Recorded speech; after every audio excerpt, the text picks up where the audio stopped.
வல்லவன் வகுத்ததடா கண்ணா பருவதை எதிர்கொள்ளடா. உள்ளத்தில் நல்ல உள்ளம் உறங்காதென்பது வல்லவன் வகுத்ததடா கர்ணா. எல்லாருக்கும் வணக்கம். என் பேரு ராஜா. நடிகர் திலகம் சிவாஜி கணேசன் அவர்களுடைய நினைவு நாள் இன்னைக்கு. ஸோ அவருடைய புகைப்படம் 2 தரேன். அதை நீ வந்து ஒரு இதை எடுத்துட்டு வந்தேன்னா, ஒரு காப்பி எடுத்துட்டு வந்த அப்படின்னாக்கா நம்ம இன்னைக்கு அவரை பத்தி பேசுவோம். எனக்கு ரொம்ப பிடிச்ச படம் பலே பாண்டியா. எனக்கு ரொம்ப ஒரு ஃபேவரட்டான ஒரு மூவி அது. அந்த பலே பாண்டியா பத்தி நான் சொல்லும் போது கரெக்டா ஞாபகம் வச்சுட்டு அவர் ஏற்கனவே பேசின ஒரு வீடியோவே எனக்கு யூடியூப் வீடியோவே அவர் அனுப்பிச்சு விட்டார். ஸோ அப்போ புரிஞ்சுது, சரி ஓகே, ஒருத்தரால இவ்வளவு வாய் வழியா சும்மா சொல்லிட்டு நான் ரசிக்கிறேன், நான் அதை பண்ணுவேன் இதை பண்ணுங்கிறது மாத்திரம் இல்லாம காரியத்துல இறங்குனது மாத்திரம் இல்லாம இப்படி ஒரு இதை நம்ம இன்னைக்கு செய்யணும், நம்மளால முடிஞ்சதை அவரை பத்தி பேசுவோம் அப்படிங்கிறதுனால இது வந்து ஒரு கொஸ்டின் அண்ட் ஆன்சர் செஷன் மாதிரி. இன்னைக்கு நம்ம என்னுடைய நினைவு நாள், நடிகர் திலகம் நினைவு நாள். நம்ம ஏதாவது ஒன்று பண்ணணும், ஏதாவது ஒன்று பேசணும் அப்படிங்கும் போது கனடால இவருடைய இல்ல விழாவுக்கு ஒரு 10-15 பேர் வந்திருந்தேன். அந்த 10-15 பேர் தேவர் வெரி என்தூசியாஸ்டிக். ஓகே, நம்மளும் பேசுவோம், அவரை பத்தி 4-5 வார்த்தைகள் நமக்கு தெரிஞ்சதை நம்ம பகிர்ந்துக்கலாம் அப்படின்னு சொல்லிட்டு அவங்களும் அவங்களுக்கு தெரிஞ்ச விஷயத்த பகிர்ந்துட்டாங்க. ஸோ நடிகர் திலகத்துடைய புகழ் வந்து தமிழ்நாடு, இந்தியா அப்படிங்கிறதையும் கடந்து உலகளாவ அவர்களுடைய ரசிகர்கள் கண்டிப்பா இருக்காங்க. அதுவும் அவர் நயகராக்கு ஒரு நாள் மேயரா இருந்த பெருமைக்குரிய ஒரு தமிழர். அதை நினைவுபடுத்தும் விதமாக இன்று ஒரு 10-15 பேர் வந்திருந்தாங்க. அவங்களும் வந்து பேசினார். அவங்களுக்கு தெரிஞ்ச என்ன கருத்து தெரியுமோ நடிகர் திலகத்தை பத்தி கேள்விப்பட்டதை பேசினார். ராஜா மாதிரி ஒருத்தர் பேசும்போது எனக்கு ரொம்ப சந்தோஷமா இருக்கும். காரணம் என்னன்னா, நடிகர் திலகத்து ரசிகர்கள் நிறைய பேர் பார்த்தீங்கன்னா 60 வயசுக்கு மேலே, 70 வயசுக்கு மேலே, அந்த காலத்தில் என்ன அவர் 52 வந்துட்டாரு அப்படின்னு சொல்லுவாங்க. ஆனால் எனக்கு தெரிஞ்சு அப்படி இல்லை. இன்னைக்கு 20-25 வயசு பையங்கள்லாம் சிவாஜி கணேசனுடைய ரசிகர்களாக இருக்கிறார்கள். இன்றைக்கும் தேவர் மகன் முதல் மரியாதை மட்டுமல்ல, பழைய படம் பாக்யவதிங்கிற படத்தை பார்த்துட்டு, எங்கள் தங்கராஜ படத்தை பார்த்துட்டு 25 வயசு 30 வயசு பையன் தான் கேட்டிருக்கான்.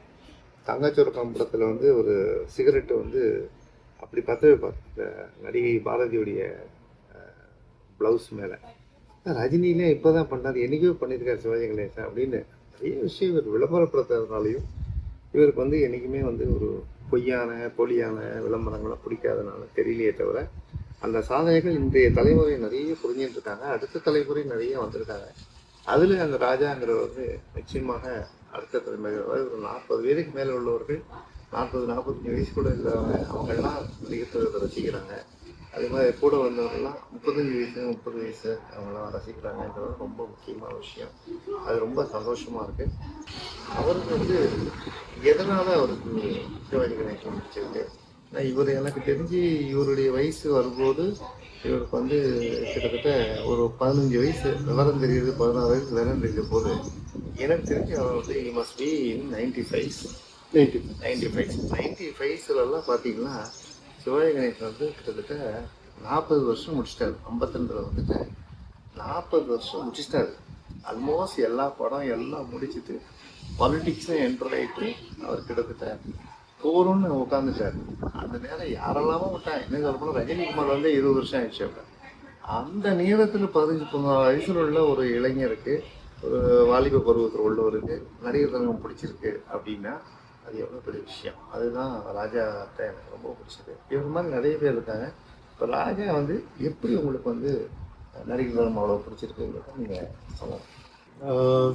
எங்கள் வீட்டில் பார்த்தீங்கன்னா எல்லாருமே நடிகர் திலகம் சிவாஜி அவர்களுடைய ரசிகர்கள் தான். என் அம்மா ஆகட்டும், என்னுடைய இளைய தாய்மாமா ஆகட்டும், எனக்கு அவங்க முதல்ல காமிச்ச படமே பாசமலர்.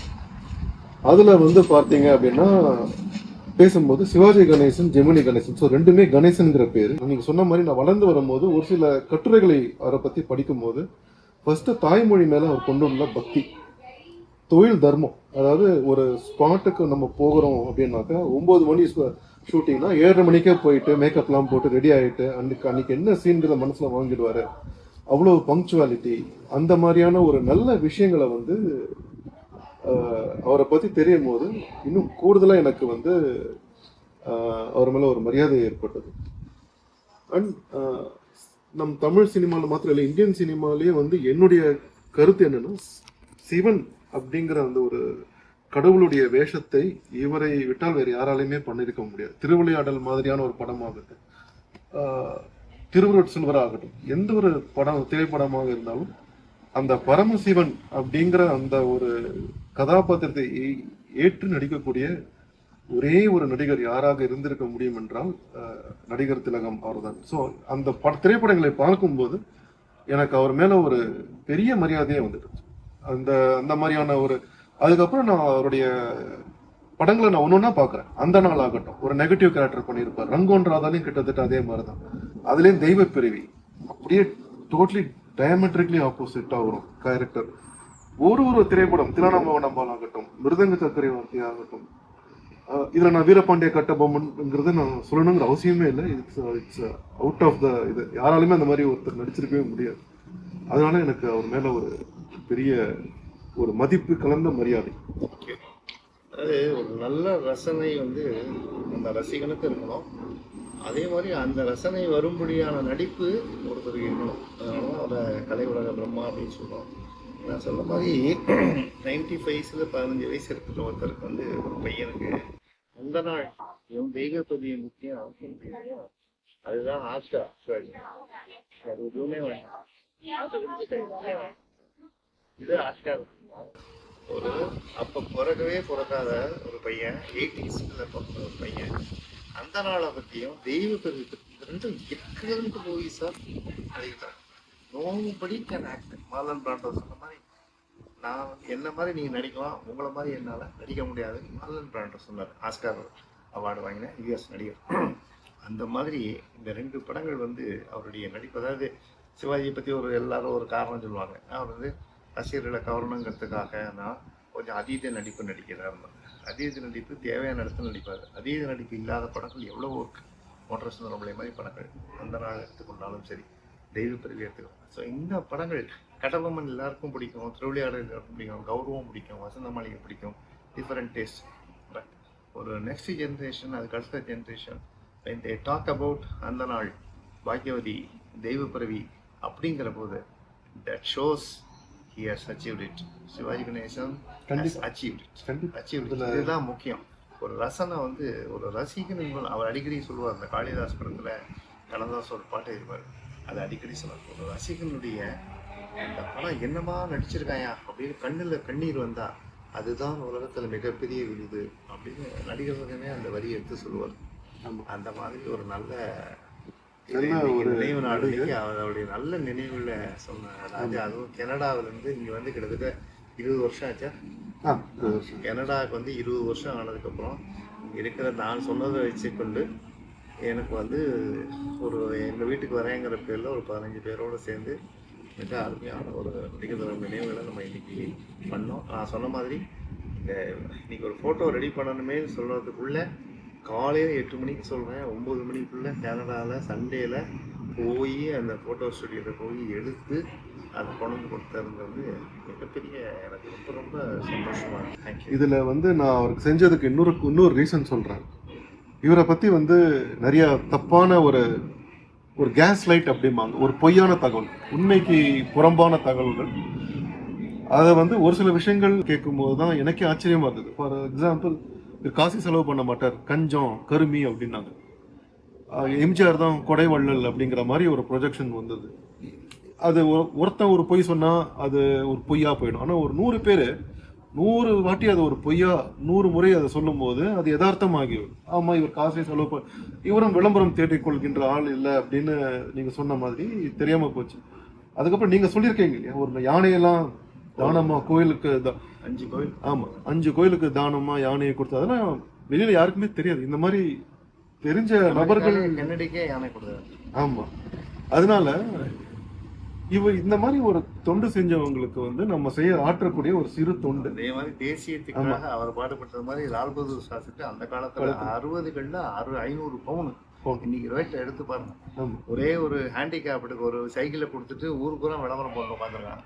இன்னைக்குள்ள நடிகர்கள்லாம் நான் தானம் செஞ்சா சொல்லிக்க விரும்பல அப்படின்னாலுமே கூட தவறான ஒரு சகோதரர்கள் தகவல்கள் வரும்போது அதை எடுத்து சொல்வதுல தவறு கிடையாது. இதுல இது முடிச்சுக்கணும்னு ஒரு 2 விஷயம் ஒன்றே உங்களுக்கு சொல்லிடுறேன். ஒரு விஷயம் நீங்க சொன்னீங்க இல்லையா அந்த ஆக்டிங்ல, தெய்வ மகன்ல ஒரு அம்மாவை பார்க்க உள்ள வருவார். அது வரும்போது கொஞ்சம் கூட கண்ட தண்ணியே வராது. ஆனா அந்த எமோஷன்ஸ் மாத்திரம் ஒரு இதை கொடுத்து நடிப்பார். அது ஒண்ணு. எனக்கும் ஃபேவரட் சீன் வந்து என்னன்னா, கௌரவத்துல வந்து அந்த சின்ன சிவாஜி வீட்டு விட்டு கிளம்புனதுக்கு அப்புறம் அந்த கையில ஒரு லைன் எடுத்துட்டு வருவாரு. எங்க அவன் அப்படின்ட்டாங்க. நானும் என் பையனை கம்ப்யூட்டர் கேம்ஸ் ஆடுவோம். கம்ப்யூட்டர் எப்பவுமே போட்டு வரும். நான் வந்து என்ன பண்ணா பையனை சுற்றில நினைச்சு விட்டுறேன். அவன் கோவத்துல இறங்கிட்டு போயிடுவான். ஸோ நான் நல்லா விளையாடிட்டு விட்டு கேட்பேன், எங்கடி அவன் அப்படின்பா. அவன் மாடிக்கு போயிட்டான் கோச்சுட்டும்பா. அவன் விளையாடலாம், நான் விளையாடக்கூடாதா அப்படின்பேன். அப்படியே இந்த கௌரவ சீன் வரும். அப்படியே இந்த டிவியில பால் ஊட்டி வளர்த்த கேள்வி பாட்டு போடும். இது கொஞ்ச நாளா பையனுக்கு விவரம் தெரியற வரைக்கும் இது ஒரு நல்ல ஒரு டிராமா. முதல்ல எனக்கு புரியல, எப்படி அவன் அப்படின்னு கேட்டா முதல்ல ரொம்ப சீட்ஸா இருந்தோம். அதுக்கப்புறம் சீனை போட்டு காமிச்சு நம்ம இப்படிதான் பண்ண போறோம் அப்படின்னு ஒவ்வொரு வாட்டியும் இது அரங்குறோம் எங்க வீட்டுல. அந்த மாதிரியான ஒரு மிகப்பெரிய ஒரு நடிகர். அவரை பத்தி நான் உங்ககிட்ட நிறைய கத்துன்றேன். இந்த ஒரு கொஞ்ச நாள்லயே வந்து நிறைய சொல்லியிருக்கீங்க. அவருடைய சினிமா வாழ்க்கை ஆகட்டும், டிஎம்எஸ் அவர் எப்படி சந்திச்சார், டிஎம்எஸ்க்கு எப்படி வாய்ப்பு கொடுத்தார் அப்படிங்கறது முதற்கொண்டு, இந்த யானைகளை தானம் கொடுத்தது முதற்கொண்டு, அதுக்கு நான் செஞ்ச ஒரு சிறு மரியாதை அவ்வளவுதான். நான் சந்தர்ப்பம் கொடுத்த உங்களுக்கு என்னுடைய எங்க அப்பாவுக்கு வந்து ரொம்ப பிடிச்ச படம் வந்து முதல் மரியாதை. ஆக்சுவலி சிவாஜி கணேசன் ரொம்ப ரொம்ப பிடிக்கும் எங்க அப்பாவுக்கு. அதுல வந்து ரொம்ப பிடிச்ச படம் நிறைய எங்க அப்பா உட்கார்ந்து படம் பார்த்திருக்கார் அப்படின்னாக்க அது வந்து முதல் மரியாதை. ஸோ அந்த ஏஜ்ல அவ்வளோ வெயிட் போட்டாலும் அந்த ஃபேஸ்ல அந்த ஆக்டிங் அதெல்லாம் ரொம்ப நல்லா வரும். இப்போ நிறைய பேர் படத்தை பார்க்கவே முடியறது இல்லை நம்மளால. ஆனா இந்த படம் வந்து வாஸ் ரியலி எப்படி சொல்றது, ரொம்ப ரொம்ப ரொம்ப நல்லா இருந்தது. கடைசி சீன்ல கூட அந்த கடைசியில அந்த ராதா வர வரைக்கும் அவர் கையில வந்து அதை வச்சுண்டு ஒரு இது மாதிரி தாயத் மாதிரி வச்சுண்டு அவங்க வந்ததுக்கு அப்புறம் அதை கீழே போட்டு உயிரை விடுற மாதிரி அந்த துடிச்ச சீக்ஸ்ல அந்த துடிப்பு, அது எல்லாமே வந்து அந்த நடிப்பு நிச்சயமா யாராலையுமே பண்ண முடியாது. ஸோ எனக்கு ரொம்ப ரொம்ப பிடிக்கும். நேக்கு பர்சனலா ரொம்ப பிடிச்ச படம்னா அது வந்து திருவிளையாடல். பகவான்னா இப்படித்தான் இருக்கணும் அப்படிங்கிற அளவுக்கு இருக்கிற படம் அது. எனக்கு ரொம்ப பிடிச்ச படம்.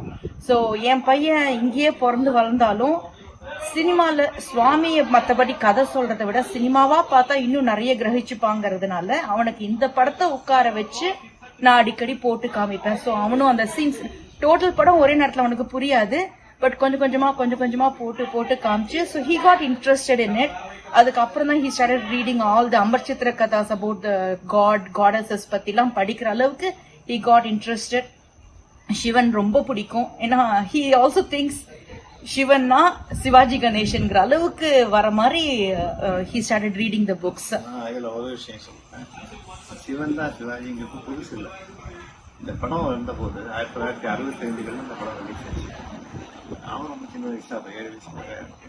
அந்த 65 ரிலீஸ் ஆகும்போது அப்போ வந்து தமிழ்நாட்டில் ஆட்சியே மாறுறது, அதாவது காங்கிரஸை விட்டு திமுக ஆட்சி அமைப்பு. அவங்களுக்கு கடவுள் நம்பிக்கை கிடையாது, தேசியம் தெய்வீகம் அவ்வளோ கிடையாது, தனி திராவிட நாடு வேணும்னு கேட்டாங்க. எம்ஜிஆர் வேற ஃபுல்லாக கூட இருந்த 7 வருஷம் வெளில போனாங்க. அவங்கெல்லாம் இருக்கும்போது எங்கள் வீட்டு பிள்ளைன்னு ஒரு படம் அதே நேரத்தில் வந்தது. அந்த படம் ஓடுனது. அதை விட பாக்ஸ் ஆஃபீஸ் ஹிட் எதுன்னா திருவிளையாடல். இந்தியா பூரா ஓடுனது, இலங்கையில் ஓடுனது, மலேசியாவில் ஓடுனது, சிங்கப்பூரில் ஓடுனது.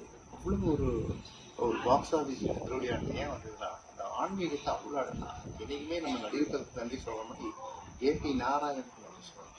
அவர் எடுத்த அத்தனை படங்கள் திருவுருள் செல்வர், திருமால் பெருமை, கந்தன் பெருமை, அதே மாதிரி சரஸ்வதி சௌதம், எவ்வளோ படங்கள் எடுத்தாரு. இதெல்லாம் யாராவது எடுக்க முடியுமா? அப்படி எடுத்தார். அது ஏன் இந்த உதாரணம், எப்படி உன் கையை வந்து சிவஜி தான் சிவன் நினைச்சுக்கிறாரு அப்படின்னா, கிருபானந்த வாரியார் அந்த காலத்துல பெரிய உபன்யாசிகர், நிறைய கூட்டம் அவருக்கு வரும். அவர் வந்து கதை சொல்லும் பொழுதே லெக்சர் நடக்கும் போதே ஏகாபுர பையன்கள்லாம் சின்ன குழந்தை மாணவர்கள் ஒரு கேள்வி கேட்பார். அவர் பேசின வச்சு யாரு நல்லா சொல்றாங்களோ அவங்களுக்கு புத்தகம் பரிசா கொடுப்பார். அப்ப இந்த படம் வந்த நேரம் அவர் வந்து சிவபுராணம் கதை பேசியிருக்காரு. பேசிய உடனே சொல்றாரு, பார்வதியுடைய கணவர் பேர் என்ன அப்படின்னு கேட்கிறாரு. உடனே ஒரு பையன் எழுதிச்சு சிவாஜி. உடனே அவருக்கு பரிசு கொடுத்துருக்காரு. உடனே பக்கத்தில் உள்ளவங்க நீங்கள் சிவாஜின்னு போய் சொல்கிறத அதுக்கு போய் நீங்கள் பரிசு கொடுத்துருக்கீங்க. அவர் சொன்னது சரிதானப்பா, பாரதி கண்ணன் சிவாஜி தான். சிவாஜியா அவர் சினிமாவில் நடிச்சதுனால சொல்லியிருக்காங்க. இல்லை, நம்ம பெரியவங்களை எப்படி கூப்பிடுவோம், மரியாதையாக கூப்பிடுவோம். நேருஜி, சுபாஷ்ஜி அப்படிதான் நம்ம கூப்பிடுவோம். காந்திஜி அவன் வந்து லார்டு சிவாவா சிவாஜின்னு மரியாதையாக சொல்லியிருக்கான் அப்படின்னு வாரியார் சொன்னாலும். ஸோ அந்த ஆன்மீகத்தை பெரியவங்களுக்கு மட்டும் இல்லாமல் குழந்தைகளுக்கும் கொண்டு சேர்ந்த பங்குல மிக மிக முக்கியமான பங்கு சிவாஜி. பேசிட்டு உங்க பையனை பத்தி சொல்லும்போது இந்த இன்சிடென்ட் ஞாபகம். தேங்க்யூ. எனக்கு இன்னும் ரொம்ப பிடிச்ச இன்னொரு படம் வந்து படிக்காதவன். அந்த படத்துல வந்து சிவாஜி கணேசனுடைய ஆக்டிங் வந்து ரொம்ப ரொம்ப ரொம்ப சூப்பர். ஆக்டிங்கே சொல்லக்கூடாது, அவ்வளோ தூரத்துக்கு கதாபாத்திரத்துல ஒன்றிய மாதிரி இருக்கும். ஸோ இந்த சீன் வேர் ஒரு தம்பி வந்து will be the accused and one தம்பி will be the witness and இவர் வந்து ஜட்ஜா உட்காந்து அங்க பேசறச்சு அந்த அந்த ஒரு ஃபீலிங்கோட அந்த ஒரு டயலாக் ரெண்டர் பண்ணுவார். It was wonderful. அந்த அந்த ஃபீலிங் வந்து நாட் ஒன்லி இந்த dialogue but also in his face அந்த இது தெரியற மாதிரி. So it's like he is not acting but he is living the மொமெண்ட்ங்கிற மாதிரி இருக்கும். ரஜினிகாந்த் வந்து ஆல்மோஸ்ட் 20 years இருந்திருக்கும் இல்லையா திபர். அப்போ வந்து என்னன்னா அப்போ கூட சிவாஜி கணேசனுடைய நடிப்பு வந்து was really it was class அப்பார்ட்ங்கிற மாதிரி ரொம்ப ரொம்ப ரொம்ப நன்னா இருந்தது. That was also one of my best films. நிறைய படம் பார்த்திருக்கேன், சட்டுன்னு எனக்கு எல்லாமே ஞாபகம் வரல. பட் வந்து இப்போ இருக்கிற காலகட்டத்தோட படத்தை நாங்க பாக்குறதே இல்லை. அதனால எப்போ நாங்களுக்கு வேணுமோ we go back to the old movies and see those and the including if you could say the Bale Pandya and the jokes and இதெல்லாம் ரொம்ப பிடிக்கும். நீயே உனக்கு என்றும் நிகரானவன், நீயே உனக்கு என்றும் நிகரானவன், அந்தி நிழல் போல் குழல் வளர்த்த தாயாகி வந்தவன், நீயே உனக்கு என்றும் நிகரானவன், அந்தி நிழல் போல் குழல் வளர்த்த தாயாகி வந்தவன், நீயே உனக்கு என்றும் நிகரானவன்.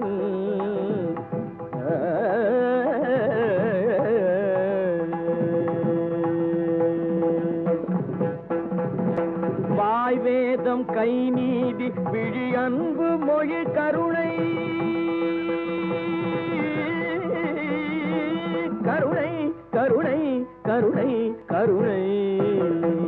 வாய் வேதம் கை நீதி விழி அன்பு மொழி கருணை, வடிவாகி முடிவற்ற முதலான இறைவா, நீயே உனக்கு என்றும் நிகரானவன், அந்தி நிழல் போல் குழல் வளர்த்த தாயாகி வந்தவன், நீயே உனக்கு என்றும் நிகரானவன்.